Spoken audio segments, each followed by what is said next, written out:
Do you remember Vaporwave? The visual aesthetic with neon lights, outdated hardware, visual glitches and elements of the 90s media? Well, I do. And today we're going to take a deep dive into Vaporwave.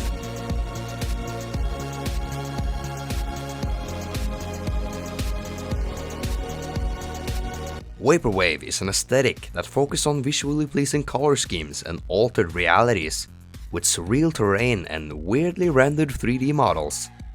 This is because the whole aesthetic is based on 90s media, where 3D animation and the internet was growing and evolving rapidly. I didn't grow up in the 90s myself, but I can still get nostalgia from looking at this. It's like a trip back in time, where consumerism was expanding. This time was filled with flashy advertising and brand logos everywhere, so this is often used in Vaporwave images to add to the nostalgic feeling. Vaporwave is originally a music genre that the aesthetic was built around. The music genre is said to be created by Daniel Lopatin, an electronic music artist with a focus on the noise subgenre. He created a video in 2009 with a modified version of the song Lady in Red. The song is played over an old computer-generated animation.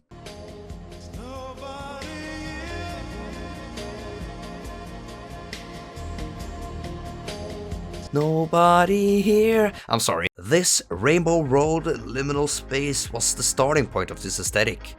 The well-known music producer Ramona Xavier, who released the legendary album Flora Shop under the alias Macintosh Plus, really helped to popularize the general vibe of what this aesthetic gives. This album inspired many music producers to make the similar kind of style, where they slowed down and add reverb to a lot of 80s and 90s tracks. Like I mentioned, this aesthetic adds nostalgia into the mix, so 80s and 90s anime and old commercials are also used, due to the washed out color scheme and retro look that is fitting with the aesthetic. Liminal space is a topic that we like to discuss on this channel, and Vaporwave images are filled with liminal spaces to further convey a dreamy, nostalgic and otherworld-like feeling. They fit very well with each other to eliminate anything other than the aesthetics. 80s and 90s liminal malls are a great example of this. An empty mall with stores and advertisements, with neon colors that are visually stunning, but not very often seen anymore. This is why liminal spaces are great with enhancing this effect. This is not common nowadays, and empty Vaporwave malls give us a nostalgic and kind of a sad vibe for the past colorful malls. I see Vaporwave as trying to embrace the 80s and 90s for what they were. A throwback to the industrialization of technology in Japan and the US, consumers culture, funny and nostalgic commercials, and pastel colors. It's supposed to be a retro-futuristic world that you can get lost in. But it's safe to say that the music genre and the aesthetic as a whole became a giant meme for the years to come after it was created. It was mocked for being pretty low effort, putting some abstract images together and called it art, or just slowing down some bad pop songs from the 80s. I actually think the meme culture fits Vaporwave pretty well. It has become a popular clothing brand, ironically enough.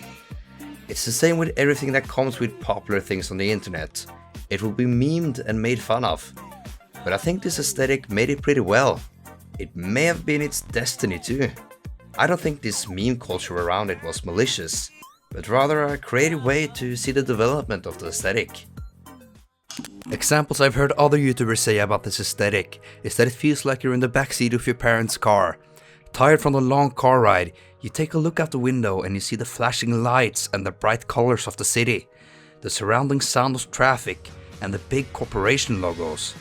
You hear the 80s pop songs on the radio as you get calmer and then fall asleep. I think of the aesthetic like I'm a little kid, shopping in the mall with my parents and not having a care in the world, just wandering around the big mall, studying the aggressive advertising techniques of the different stores, and also playing with these retro machines. They give me a very nostalgic feeling, as I link it with Vaporwave. Because they are usually in malls? I don't know. This aesthetic is weird, and it doesn't really have a concrete meaning. It's the same with weirdcore and dreamcore, like we have talked about before. It's up to interpretation to define what you think is Vaporwave or not. Of course you need to follow some criterias, but it's really up to you on how you interpret this aesthetic. Thank you so much for watching, and I hope you got a little more knowledge on what this aesthetic is. Please follow me on Twitter if people even use that platform anymore. So yeah, I will see you in a later video. Goodbye.